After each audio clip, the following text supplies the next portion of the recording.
At least it's not 2005 again. Those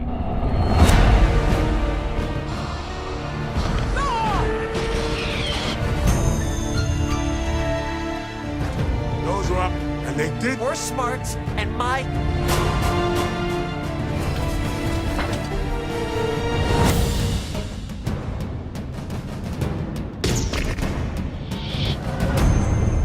He told me enough.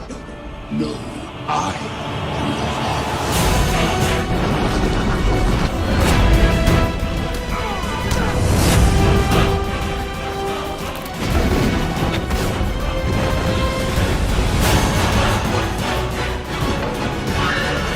Here's Chuck.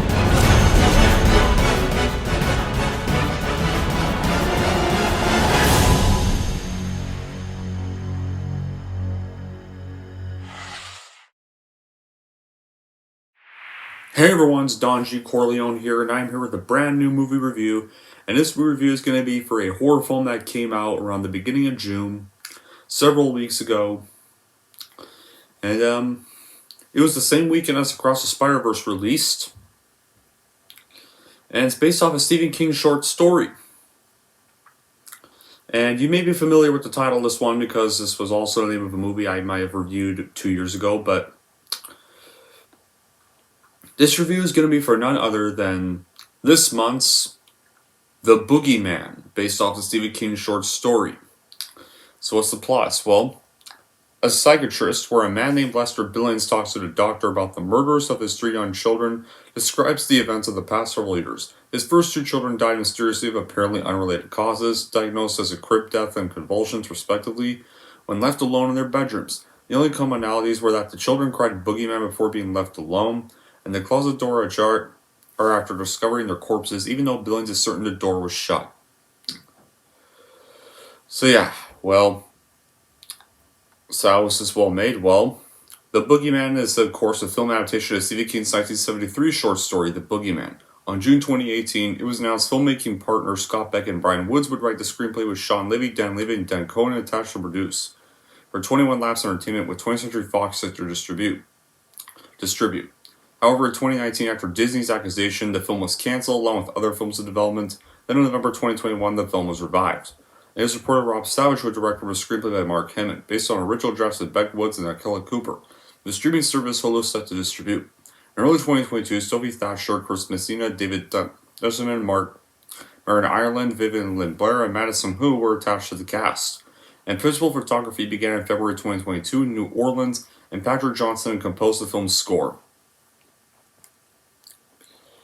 And of course, for release, it was originally going to be released straight to Hulu on 2023, but following positive test screening at December 2022, it was announced that it would instead be released theatrically. And according to Savage, when the movie tested so well, they decided it was time to get Stephen King's input, so they rented out his favorite cinema in Maine, and they even stated that he knows what he didn't like, and if it would have been a screwed up story, he would have told them. But he sent this lovely almost essay about how much he enjoyed their movie, and the next day he woke up and there was an email in his inbox from Stephen King, said that he was still thinking about the movie. He said a few more nice things, and a nice thing he said was apparently they'd be stupid to release this on streaming and not in cinemas. So they released it in cinemas. So after the film was shot and marketed with a few trailers, The Boogeyman would go on to be released in the United States on the same day as Across the Spider-Verse on June 2nd, 2023 by 20th Century Studios. The film has so far received mixed reviews from critics and has so far grossed $43 million worldwide.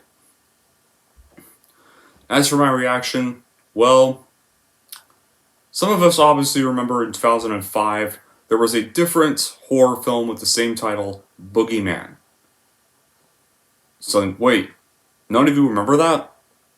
I do. And I thought that 2005 film was an over CGI piece of shit. It was not scary. It was not enjoyable.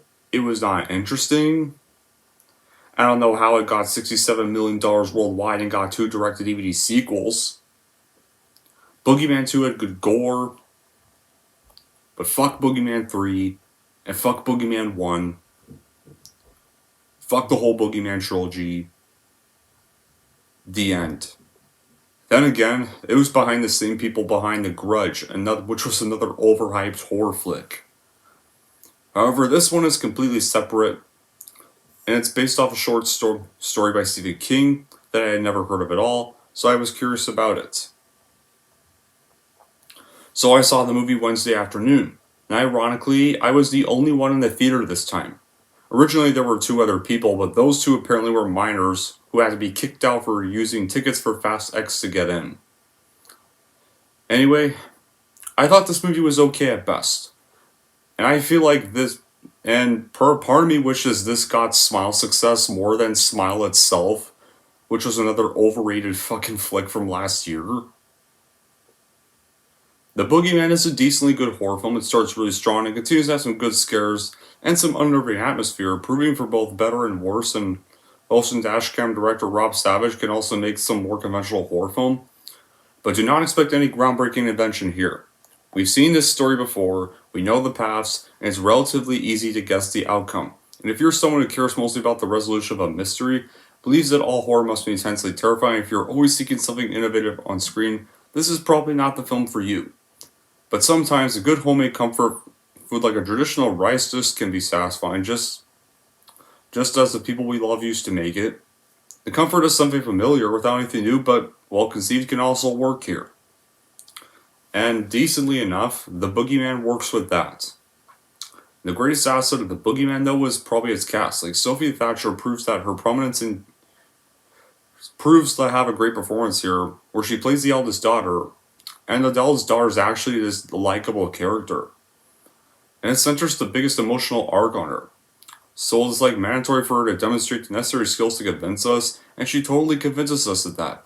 Any doubts are quickly dispelled in one of the early scenes, which chooses to wear her mother's dress on her return to school, which effectively portrays her character and telling us everything we need to know about her, both in relationship with her father and her classmates. And throughout the film, her character grows, and Thatcher consistently delivers the extra depth needed, whether it's showing us without any hint of exposition when she's scared, determined, or simply confused.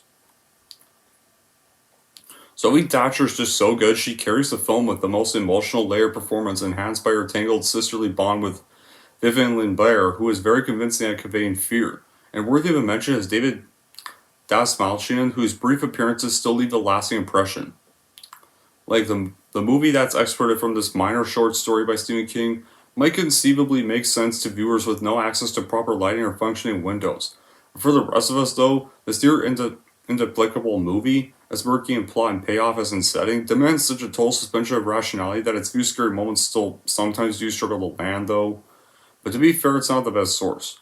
When the Boogeyman short story came from the mind of Stephen King, as this movie poster seems to boast, the mythic creature was structured to a broad embodiment of fear and paranoia, conveyed into a 2-person conversation and came with a cheesy twist. Now, this is adopted here by the writers of A Quiet Place, Scott Beck and Brian Woods, and Mark Hemmon.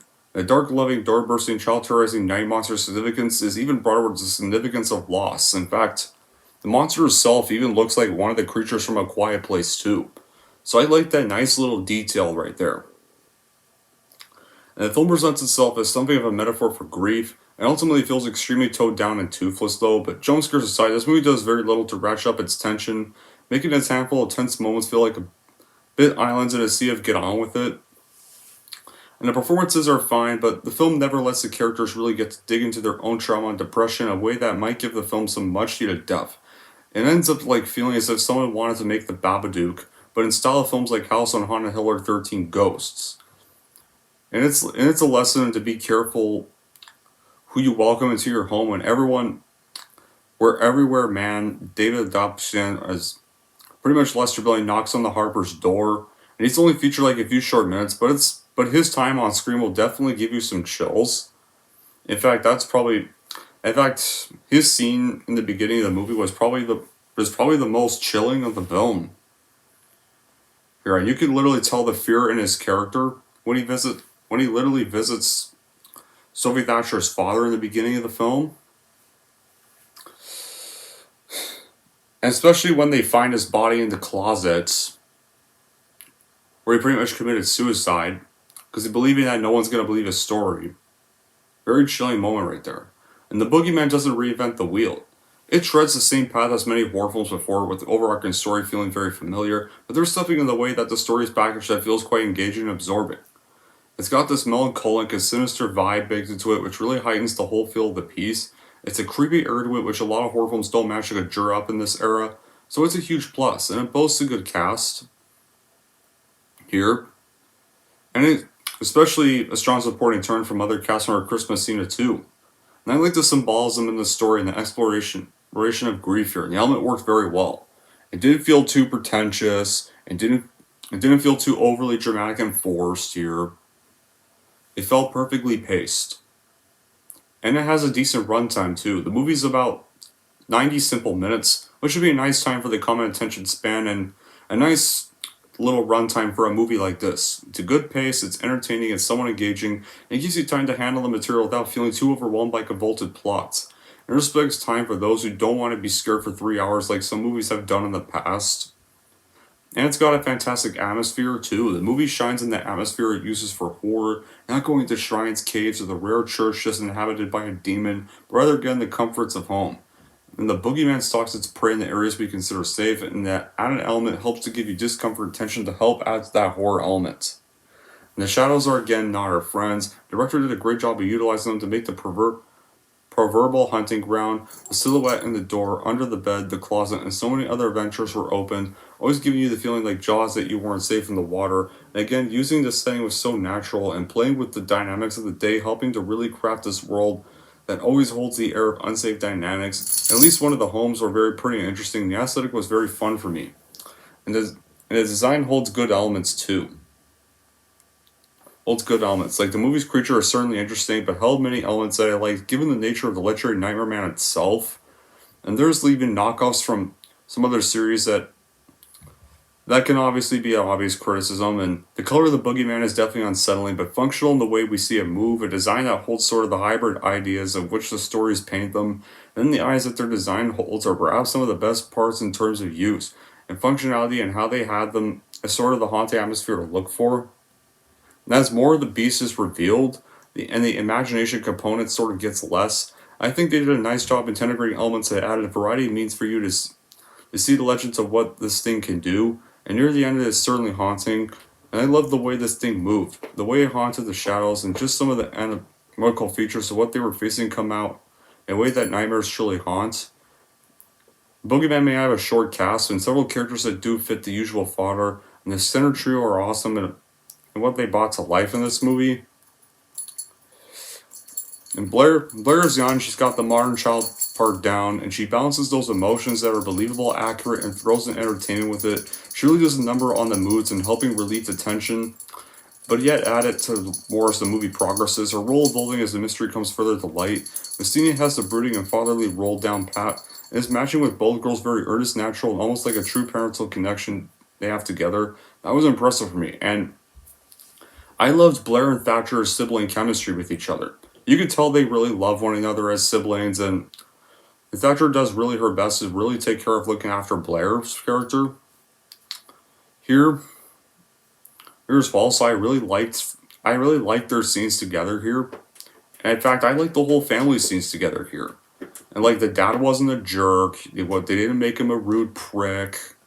No, they actually made him likable here. Not like that Karen mom Barb from Terrifier 2 who basically yells at her kids in like every single scene she was in. No, they didn't make him like that mom in Terrifier 2. I love Terrifier 2, but that Barb character was one of my bad qualities with the film.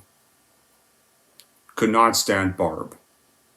I'm glad Art killed her ass. But back to this review. And finally, Thatcher. Man, this girl continues to impress this reviewer with what she can bring to life in her characters. In this series, she's got the vulnerability, edge, and this gravity that keeps things on her.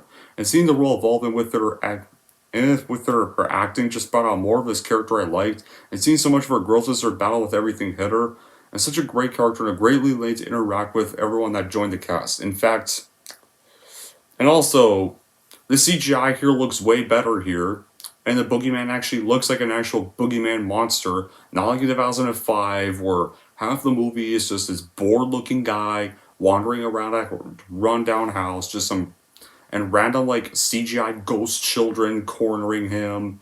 him randomly visiting a hotel, a girl getting killed in the bathtub, and just be thrown and pulled down a bathtub, and then in the end you get this dumb CGI ghost that literally gets killed by a dumb action figure and a countdown and stuff.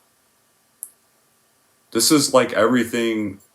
Why couldn't we have had this for 2005? 2005's Boogeyman, why couldn't it be like this? Like, what happened here? Like, good. Glad the monster's not some dumb CGI ghost in this. However, I do have nitpicks with the movie, though. Because those nitpicks are the story sags a little and could have maybe been done with 10 minutes shaved off. There were a few too many cliches and clunky moments in the dialogue and character interactions that felt out of place. And I mentioned the story does feel a little too familiar. And the film suffers from editing issues that hinder the appropriate pacing. There are minor details, but several well-executed scenes lack the necessary glue to make them even stronger. Nevertheless, there are some very good technical aspects with commendable work behind the camera, and at times Savage's choices are surprising, from placing the camera in unexpected locations to visually appearing monochromatic scenes, and even some unconventional camera movements that produce fascinating effects. And also, I felt like the ending did almost have some sequel baiting. Now, they do successfully defeat the monster. I will spoil that, guys, but after they finally defeat the monster, they finally have this group session with Dr. Weller, their therapist, having moved on from their experience. And as they leave, Sadie's called back to the office by Dr. Weller, only to discover she isn't there and the closet door is open.